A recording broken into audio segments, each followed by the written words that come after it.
భోజన ప్రియులందరికీ నమస్తే అండి. కృష్ణాష్టమి స్పెషల్ అటుకులతో స్వీట్ చేస్తున్నాను.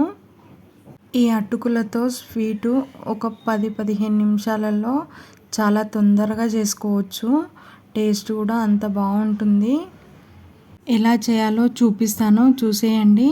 అంతకన్నా ముందు మన ఛానల్ని కొత్తగా చూసేవాళ్ళు ఛానల్ని సబ్స్క్రైబ్ చేసుకోండి. పక్కనే ఉన్న బెల్ ఐకాన్ని ఒక నొక్కేసేయండి. అప్పుడే నేను పెట్టే వీడియోస్ మీకు నోటిఫికేషన్ ద్వారా వస్తాయి. వీడియోని లైక్ చేసి చూడండి. ఒక కప్పు మందపాటి అటుకులను తీసుకొని మంచిగా నీళ్లు పోసుకొని 1-2-3 సార్లు కడుక్కోవాలి. అందులో ఏమన్నా డస్ట్ ఉంటే పోతుంది. ఈ పాయసానికి మందపాటి అటుకులే బాగుంటాయి. ఈ అటుకులను మంచిగా కడిగిన తర్వాత ఒక గ్లాస్ నీళ్ళు పోసి ఒక 2 నిమిషాలు పక్కన పెట్టేసుకోండి. వేరొక ప్యాన్లో మనం 1 కప్పు అటుకులు తీసుకున్నాం కదా, 1 కప్పు బెల్లాన్ని తీసుకోవాలి. లేదంటే స్వీట్ తక్కువ తినేవాళ్ళు కొంచెం తక్కువ తీసుకున్నా పర్వాలేదు.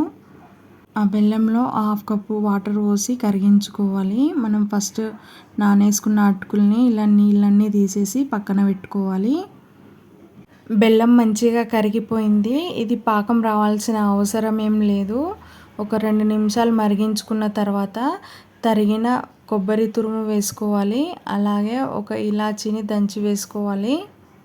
కొబ్బరి తురుము బెల్లంలో మంచిగా కలిసేలాగా కలుపుకున్న తర్వాత ఒక శనగపప్పు అంతా పచ్చకర్పూరాన్ని వేసి కలుపుకోవాలి. మనం ఫస్ట్ తీసి పక్కన పెట్టుకున్న అటుకులని ఈ బెల్లంలో వేసి మంచిగా మొత్తం కలిసేలాగా కలుపుకోవాలి. మంట చిన్నగా పెట్టుకొని ఒక 2 నిమిషాలు ఉడికించి పక్కన పెట్టుకోవాలి. వేరొక బాండీలో ఒక 2 స్పూన్ల నెయ్యి వేసుకొని డ్రై ఫ్రూట్స్ అన్నీ వేసుకొని వేయించుకోవాలి. జీడిపప్పు కూడా మంచి రంగు వచ్చిన తర్వాత అటుకుల పాయసంలో వేసుకొని కలుపుకోవాలి. ఈ డ్రై ఫ్రూట్స్ అన్నీ ఒకసారి మొత్తం కలిసేలాగా కలుపుకొని స్టవ్ ఆఫ్ చేసేసుకోవడమే.